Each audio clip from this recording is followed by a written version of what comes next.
नमस्कार। मैं डॉक्टर मानक जैन, सह आचार्य इतिहास विभाग एसपीसी राजकीय महाविद्यालय अजमेर।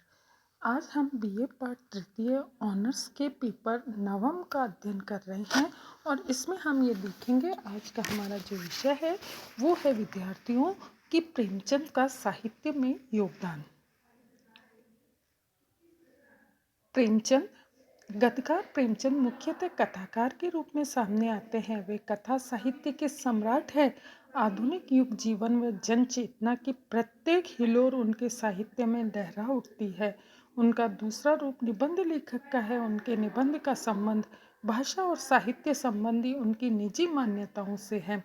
कथाकार प्रेमचंद का व्यक्तित्व इतना आकर्षक, सहज और प्रभावशाली है कि उनके निबंधकार को लोग प्राय भूल से गए हैं, फिर भी उनका हिंदी गद्य साहित्य में स्थायी महत्व है। प्रेमचंद के गद्य साहित्य में उनके पत्रों का महत्व भी निर्विवाद है। इन पत्रों का संपादन करके श्री अमृत राय और मदन गोपाल जी ने हिंदी की बहुत बड़ी सेवा की है। इन पत्रों के आधार पर प्रेमचंद के जीवन संघर्ष, उनके समय की साहित्यिक गतिविधियों को बखूबी समझा जा सकता है। प्रेमचंद एक सफल अनुवादक भी थे तथा पत्रकारिता के क्षेत्र में भी उन्होंने एक कीर्तिमान स्थापित किया। यहाँ हम उनके गद्य साहित्य के इन सभी रूपों का विवेचन करेंगे।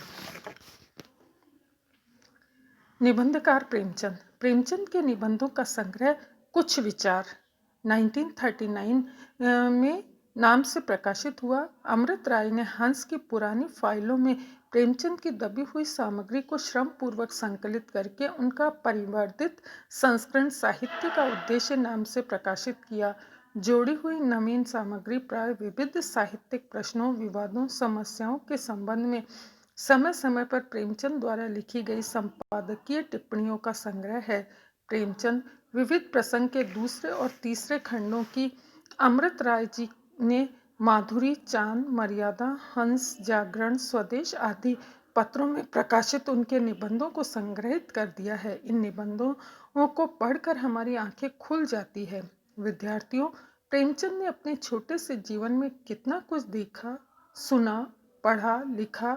उन्होंने साहित्य के अतिरिक्त सभ्यता, संस्कृति, कला आदि विषयों पर भी बहुत कुछ लिखा है। देश विदेश की राजनीतिक गतिविधियों पर उन्होंने सुलझे हुए सार गर्भित विचार भी व्यक्त किए। इन सारे निबंधों में से हम यदि केवल उनके साहित्य के दायरे में आने वाले निबंधों को ले तो देखेंगे कि साहित्य की ऐसी कोई महत्वपूर्ण समस्या नहीं है जिस पर उन्होंने विचार न किया हो। उन्होंने साहित्य के स्वरूप, उद्देश्य और कहानी और उपन्यास के कलात्मक संगठन के संबंध में ही नहीं, भाषा और लिपि के संबंध में भी अपने विचार व्यक्त किए हैं। दूसरा है विद्यार्थियों, अनुवादक के रूप में प्रेमचंद। प्रेमचंद एक सफल अनुवादक भी थे। उन्होंने जिन पाश्चात्य लेखकों को पढ़ा और जिनसे वे प्रभावित हुए, उनकी कृतियों का अनुवाद भी किया। रूस के महान लेखक टॉलस्टॉय के कथा साहित्य ने उन्हें आकर्षित किया और अपनी कहानियों का अनुवाद टॉलस्टॉय की कहानी 1923 में प्रस्तुत की। इसी प्रकार फ्रांस के प्रसिद्ध उपन्यासकार अनातोले फ्रांस की प्रसिद्ध कृति थॉमस का अनुवाद उन्होंने अहंकार 1923 में किया। ग्लास वर्दी के 3 नाटक स्ट्राइक, द सिल्वर बॉक्स और जस्टिस का उन्होंने अनुवाद क्रमशः हड़ताल 1930, चांदी की डिबिया 1931 और न्याय 1931 में किया।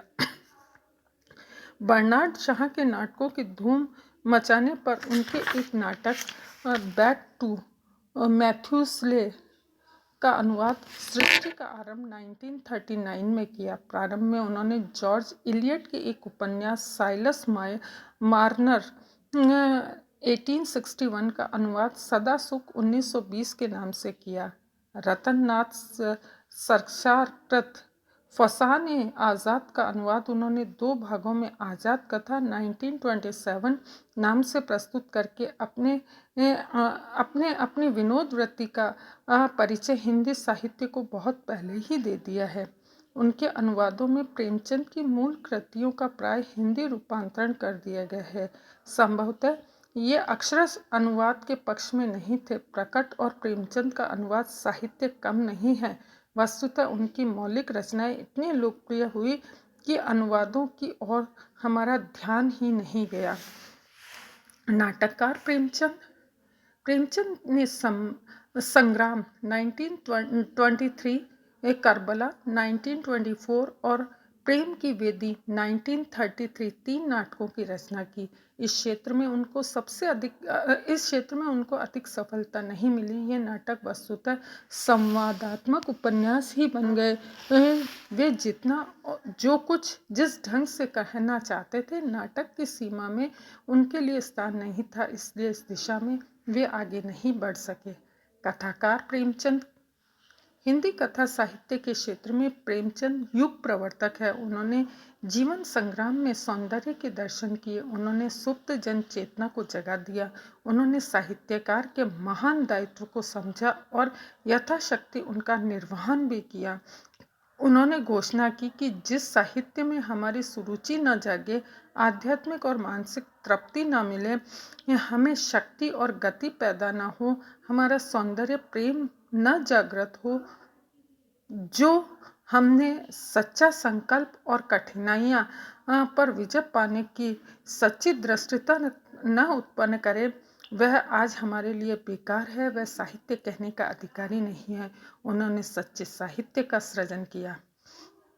उपन्यासकार के रूप में प्रेमचंद ने हिंदी जगत को सेवा सदन 1918, वरदान 1921, प्रेमाश्रय 1921, रंगभूमि 1925, कथा कल्प 1926, निर्मला 1927, प्रतिज्ञा 1929, गबन 1931, कर्मभूमि 1932, गोदान 1936, मंगलसूत्र, कुल 11 महत्वपूर्ण उपन्यास दिए।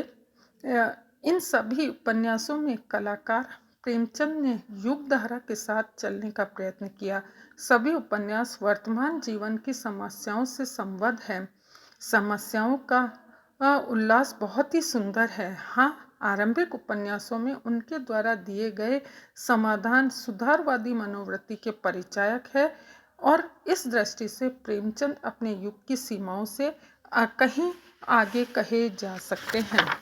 इस प्रकार हम देखते हैं कि प्रेमचंद ने बहुत ही महत्वपूर्ण कृतियों की रचना की। प्रेमचंद की अंतिम कृति है मंगलसूत्र। ये अधूरी है। संभवतः इसमें प्रेमचंद जी ने अपने जीवन गाथा प्रस्तुत कर रहे थे। उपन्यास का नायक देव कुमार एक लेखक है। साहित्य सेवा में सब कुछ खोकर दरिद्र हो चुका था। बड़ा लड़का संत कुमार वकील है, उसकी अलग दुनिया है। छोटा लड़का साधु कुमार पिता के आदर्शों पर चलने की कोशिश करता है।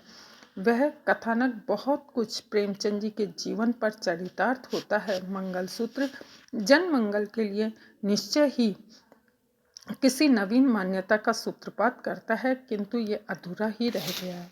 इति नमस्कार।